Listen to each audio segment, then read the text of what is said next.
Hello everyone, this is Angelica from Radiance College Consulting, and I wanted to hop on really quick just to comment on the Supreme Court ruling that is prohibiting colleges from considering race in the admissions process. So I'm not going to get into the politics of it, the pros and cons of this ruling, but I wanted to instead comment on the impact that it's going to have on students and how they can sort of work around this. So just to give you some preliminary information, when a student applies to college, they're required to include, basic information like their name, what city they're in, what high school they went to, including race and ethnicity. So that gives admissions readers sort of an indication of like who the student is, what background or what upbringing have they had, how does this incorporate to the activities that they're doing, maybe the classes that they're taking, and gives us sort of a picture to paint in our minds of who this is, since we're not able to meet students one-on-one. So without college admissions officers having that indicator of the race of a student, it's gonna now require students to figure out how they can communicate that in their college application. And the answer to that is in their writing, their essays. So that is going to leave it up to the student to dig a little bit more deeper in how has my race and or ethnicity sort of blend together into how I identify as a student, as a person in this world, and how am I going to weave that into my writing.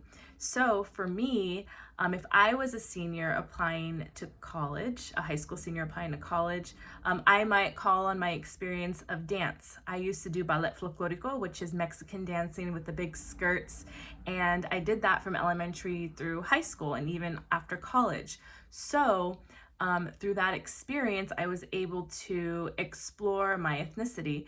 I am Latina, and race, there's a box, it's checked Hispanic or Caucasian, but I identify as a Latina. And so with that gave me an opportunity to learn about different states in Mexico through the costumes, through the footwork, through the songs.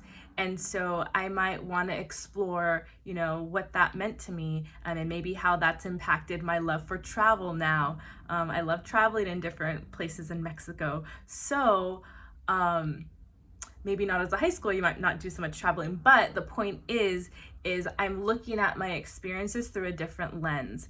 I know that you live your life how you live it, and you might not pay attention to maybe how your race or ethnicity or identity has impacted some of the choices that you've made, as far as like how you spend your time, at home, outside of the classroom, anything like that. So I think it's really gonna push students to dig a little bit deeper, have those conversations with themselves, with others, maybe with their families, on how can they express themselves in their writing or telling different stories and narratives about themselves that can give college admissions readers, more of a pulse of who you are and how you want to live in the world and present yourself in the world and contribute to their college campus. So those are just my preliminary thoughts, but if you do have any questions or would like to talk about anything related to this, you can comment, DM me, or visit my website, radiancecollegeconsulting.com,